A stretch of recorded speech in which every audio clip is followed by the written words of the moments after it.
Okay, mambo vipi? Ninaamini kabisa kwamba tuko vizuri. Umeamka vizuri sana. Leo ikiwa ni siku nyingine ya tarehe 14 ya mwezi wa 3 ya mwaka 2024. Kwa wale ndugu zangu Waislamu tunaendelea na mwezi mtukufu wa Ramadhani, na wale ndugu zangu wa Kristo mwezi wa Kwaresma bado unaendelea. Imepigwa korabu moja nzuri sana ya kiimani na kila kitu kinaenda vizuri. Sasa kwa sababu tumezungumzia mwezi mtukufu wa Ramadhani pamoja na Kwaresma, siku ya jana Young Africans wamefanya jambo moja kubwa sana, jambo ambalo nadhani linahitaji kupongezwa, wanahitaji kupigiwa makofi na kuchukuliwa kama timu ya mfano. Ni nini ambacho Yanga wamefanya?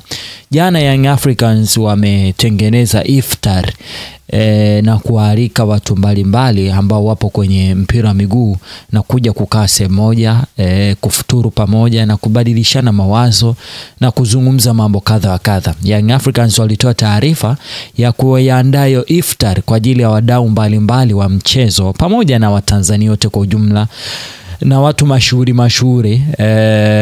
majira ya saa 5 na dakika 45 na kuelekea saa 6 siku ya jana kupitia msemaji wao Ali Shaban Kamwe, na lengo ilikuwa si kutengeneza mandhari mbaya ama maana mbaya. Lengo ni kuonesha kwamba pamoja na mpira wetu, pamoja na utofauti wetu, sisi tunaweza tukawa ni kitu kimoja na tukaendelea kuhudumia mpira jinsi ambavyo inavyostahili kuwa. Na kweli majira ya saa 11 baadhi ya watu wakaanza kujongea kwenye mazingira yale kwa ajili ya kuitandika iftar ya Young Africans. Niliwaona watu mbalimbali, nilimuona Ansbet Rafael, mchambuzi wa soka, nilimuona Juma Hayo, nilimuona Nasib Mkomwa, nilimuona Mzee Saidi, niliwaona watu wengi maarufu ambao kiukweli wapo kwenye mpira na wamefanya kazi kubwa sana. Yanga wananufaika vipi na jambo kama hilo? Jambo la kwanza ni kujiattach karibu na jamii. Unajua kwenye masuala haya ya imani, unapofanya kitu ambacho mtu anakiamini ukaungana naye kwenye wakati ambao anaamini kitu fulani inabidi kifanyiki kwa usahihi fulani, unakuwa umetengeneza mazingira ya nyinyi muwe kwenye nia moja. Na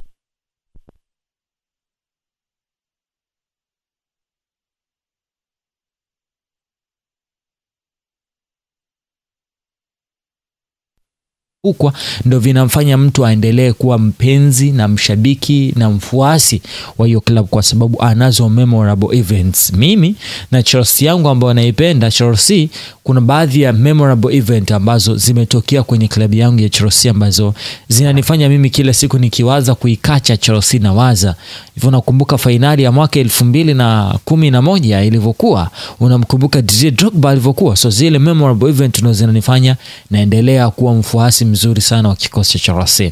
So Young Africans wametengeneza hiyo memorable event ambayo inaenda kutrigger hisia za mtu moja kwa moja. Yani umemgusa kwenye imani. Ukishamgusa mtu kwenye imani atakuwa mfuasi wako mzuri sana. So hilo ni jambo la kwanza ambalo amelifanya vizuri, kwa maana kujiattach karibu na jamii ya mpira pamoja na wadau mbalimbali wa mpira. Lakini pili, event yao imetuonesha kwamba sisi ni Watanzania, sisi ni wamoja. Usimba na Uyanga usiwe sababu ya sisi kutoka pamoja na kufurahia. Wakati hivi vilabu vya Simba na Yanga vinaanzishwa, inawezekana kila moja ilianzishwa ikiwa na lengo fulani, na kwa wale ambao mnafuatilia vizuri historia mtakubaliana nami kwamba ndani ya klabu ya Yanga ndio ilipozalishwa Simba.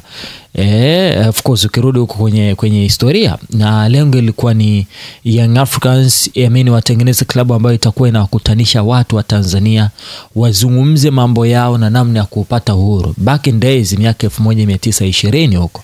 So kufika mwaka 1934 wakaona ni sawa kuirasimisha iwe rasmi, iwe ni klabu inayotambulika, ili hata tukiwa tunaendeleza shughuli zetu mkoloni asijue kama hawa jamaa wanapanga mambo mengine. So wakaregister Young Africans, lakini katikati ya kikosi ya Young Africans wakatokea watu ambao kimisimamo hawakuendana na ule msimamo wa kikosi ya Young Africans, kwa sababu Young Africans wakutaka mzungu, vitu kama hivyo, unaelewa, sumeelewa. Lakini Simba wao misimamo yao ilikuwa ni ya kati. Unajua hata wakati wa uhuru kuna wale ambao walikuwa wanaamini kwamba hii nchi inabidi iendeshwe kibepari, na wale walikuwa wanaamini kwenye ujamaa. Kwa hiyo hata kwenye nchi kama nchi tulikuwa kila mmoja alikuwa na msimamo wake, lakini on the day atakayeshinda tunafuata filosofia yake. So alivyoshinda Mwalimu, maana yake nchi nzima ikafuata filosofia ya ujamaa, sitaki tuende huko. So ukirudi nyuma kwenye historia utagundua kwamba Simba na Yanga ni mandugu.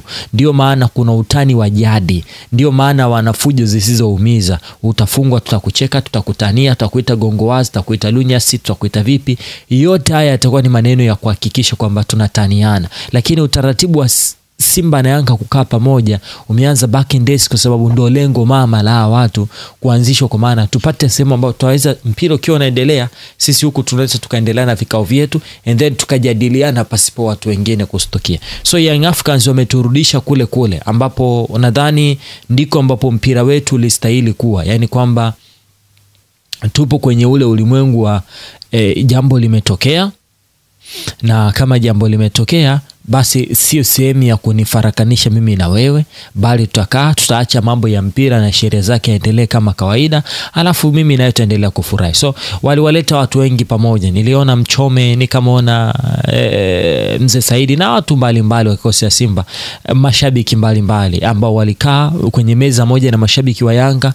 Iwe inaenda create energy fulani hata uwanjani. Tukikaa pamoja hivi hatutaweza kuoneana haya, tutaweza kupigana, kwa sababu sisi ni wamoja na tumetengeneza. Kwangu mimi ninampongeza Engineer Said kwa kutengeneza watu, kusocialize, kuondoa ile gap kati ya Yanga pamoja na Simba. Tunaweza tukakaa sehemu moja na sote tukasaidiana. So hilo ni jambo kubwa ambalo mimi nadhani limefanyika na linahitaji kupewa pongezi kwa namna moja ama nyingine. Lakini pamoja na hayo yote mazuri yaliyofanyika, bado kulikuwa na mapungufu kadhaa ambayo nadhani kama haters wataamua kuyavalia njuga, ili swala la Young Africans linaweza likaonekana ni la kawaida. Kama wataamua kulivalia njuga, narudia tena, kama wataamua kulivalia njuga, kwa sababu unajua tupo kwenye ulimwengu ambao kuna baadhi ya vitu vinaweza vikaa vinatokea, alafu kuna watu wanaangalia umekosea wapi ili wakucharaze.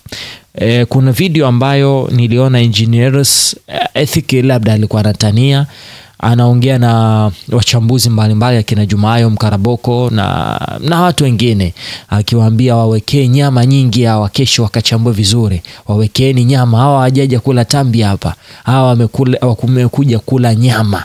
So kwa wale ambao tunasema ni orthodox thinker, ambao wanawaza left na watu wengine, wanaweza wakawa wanaona kama kile ni kitendo cha kuwadhalilisha waandishi wa habari na kuonesha kwamba wamefuata chakula sana na sio networking na sio kujamiana, kwa maana yani kutengeneza jamii.